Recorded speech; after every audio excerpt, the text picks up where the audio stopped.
Welcome to Buckeyes Tomorrow Morning for Tuesday, October 3rd. I'm your host, Tom Orr. The Maryland game is in 4 days. The game against Michigan in 53 days. We have been talking a ton about the current Ohio State Buckeyes. Today, we're going to take a little bit of a look into the future. We're going to talk a little recruiting. We're going to be doing it with our buddy Alex Gleitman of BuckeyeHuddle.com.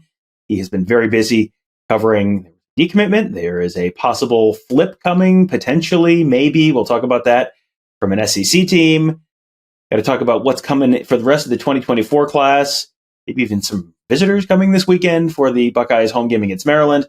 We're going to talk about all of that with Alex. Alex, I guess let's start with the news that happened over the weekend. The decommitment of in-state offensive line prospect Mark Nave out of Toledo. What's the situation there? Do you have any? Can you let people know a little bit about what maybe happened? Yeah, look, just like a commitment is a verbal commitment, and a kid isn't officially part of a class until he signs a letter of intent either in December or February of their senior year. A offer, even if it's made quote unquote official on September 1st, isn't a binding agreement until a letter of intent is given to the player and the player signs said letter of intent. So with any kid that Ohio State offers and accepts or does, it doesn't matter if they're committed or not. Let's just say they commit. Even after that commitment, that's not the end of that. Like Ohio State still has to recruit them to ensure that they sign that letter of intent if they want them, but they're also still evaluating them. They're evaluating their film. They're watching their films closely. So obviously Ohio State saw something in Mark Nave that they really liked when they offered him last year. He committed pretty quickly after. They had him in camp a bunch this summer.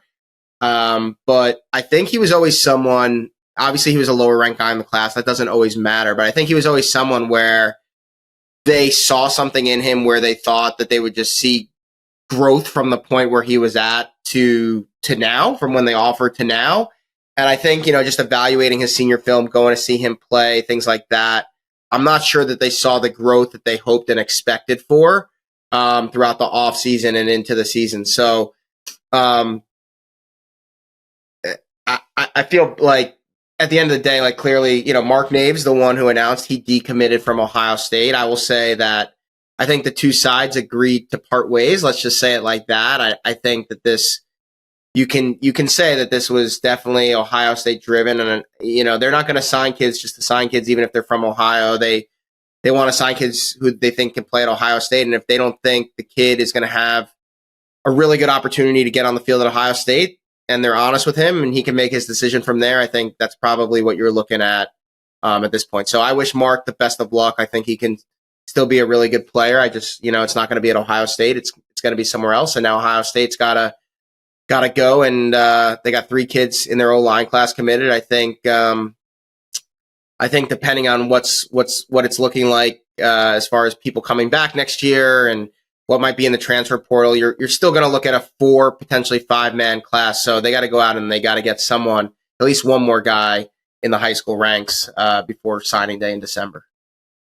All right, and we're going to be taking a little bit more of a look at the what's left in the 2024 class and who they might be pursuing in just a minute. But I did also want to mention another name that popped up on Monday.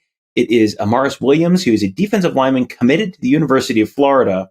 However, Alex, saw you retweeting the announcement that Ohio State had offered Amaris Williams, and that feels like one of those things where you're not throwing out an offer to a committed guy if it's, there's no chance there. So how much do you read into Ohio State putting out an offer to someone currently committed to Florida, and how likely is that to be something that, we're talking about more than just this one time?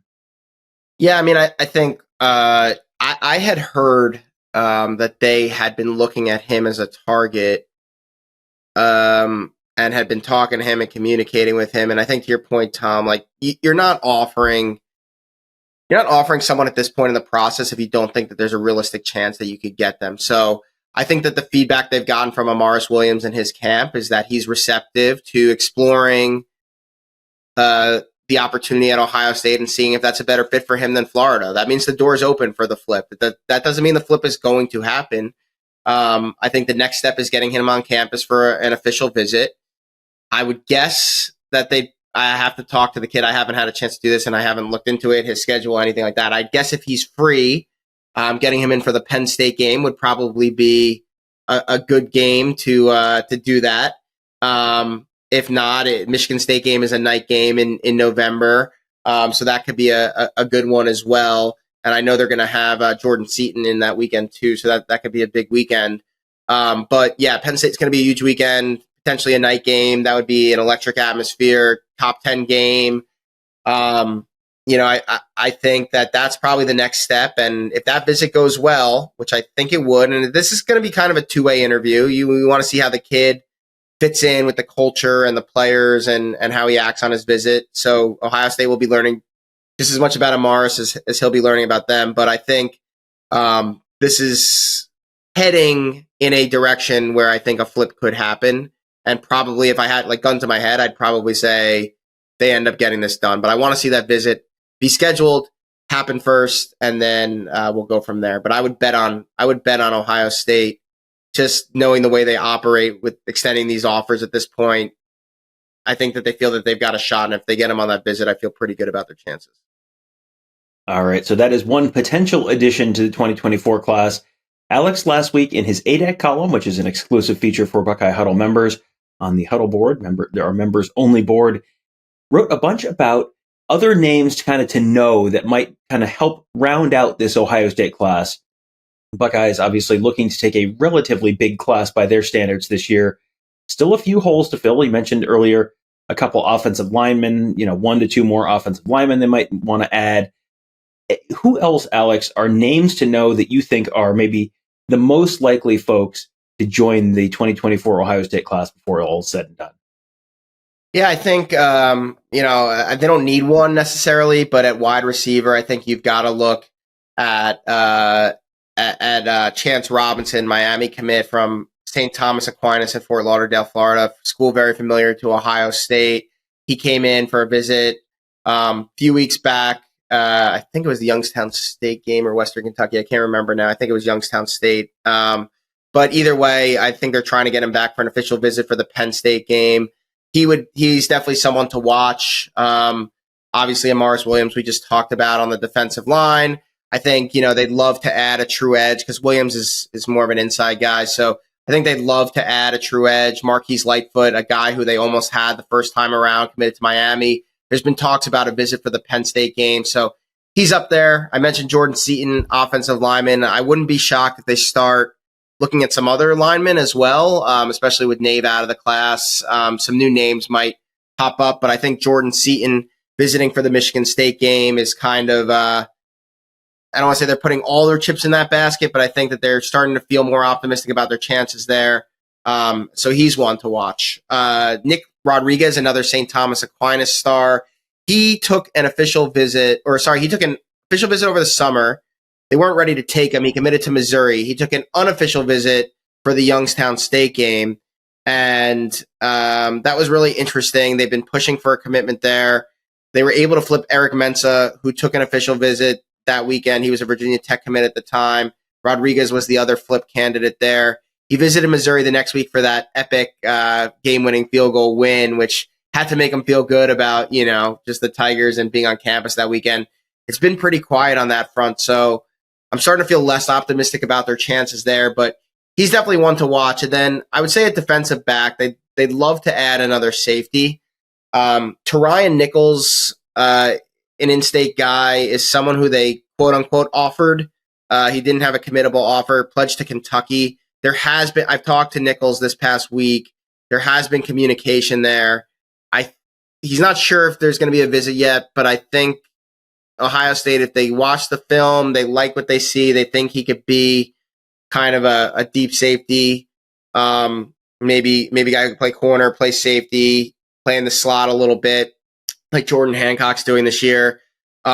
He's a guy who they might bring in for a visit and try to push for. Reggie Powers did just decommit from Michigan State. He was in the same boat, had a quote-unquote offer from Ohio State, but he's more of a little bit of a hybrid linebacker, like a Sonny Styles. Definitely not as good as Sonny Styles, but that type of in the box safety for Ohio State. And I'm not sure that they need that with what they have already. So, those two guys in state, I think they'll keep a close eye on and continue to evaluate. And then look, if you could get KJ Bolden, who's committed to Florida State, or you could get Saquon Patterson, who's committed to Miami, on campus for a visit this fall, you take your swing at those types of guys. But it's weird because with the transfer portal, you don't need to get high school guys anymore. So we're sitting here like, they've only got one safety and a 3-safety defense. Like, what are they going to do? Well, they brought in, 3 guys last year. They brought it, Jahad Carter has another year after this year. Lathan Ransom can come back for another year. I mean, these guys with the 2020 year especially have extra eligibility, not to mention that, you could go into the portal and you could get guys if you miss in high school. So I think Ohio State now, couple years into NIL, couple years into the new portal and transfer rules, I think they've gotten their footing underneath them a little bit better than maybe they should have a couple years back. And I think, you miss on a high school kid, you could, like linebacker, they went and got Nigel Glover out of nowhere, right? And helped build their depth at the linebacker position. So there's going to be opportunities out there, whether it's high school the rest of the way or going to the portal to go out and get some difference makers for this team. All right. Well, then that's a little bit of a look at some of the stuff Alex wrote about last week in his ADEC column. Again, exclusive to members of BuckeyeHuddle.com. This week, he's going to be taking a look at some of the guys who might be coming in this weekend as the Buckeyes start hosting on-campus visitors for a game for the first time in 3 weeks after the Notre Dame game on the road and the week off last weekend. They'll have a tunnel full of visitors coming into Ohio Stadium again on Saturday, so you can find out a lot more about all those guys on Alex's ADEC column at BuckeyeHuddle.com this week. We'll have plenty of coverage of that Maryland game. Undefeated Terps, big noon kickoff coming into Columbus. Boy, didn't expect this to be a national show coming in kind of game before the season started, but Maryland keeps winning and Ohio State keeps winning, and here we are, Battle of the Undefeateds in Ohio Stadium this weekend. Kickoff at noon. Love those noon kickoffs. I know not everyone does, but no complaints from me. So hope you guys enjoy all of the coverage we're providing you at BuckeyeHuddle.com. Kevin and Tony and I on the team. Got the recruiting coverage. We've got the X's and O's coverage, covering all your bases. Plus a really fun and active board. You can join our Sheep League, which it's too long to explain, but there's a lot of fun on that board. So you can find that all at BuckeyeHuddle.com. That will do it for today. Thank you guys all for joining us. Have a great day. Talk to you tomorrow.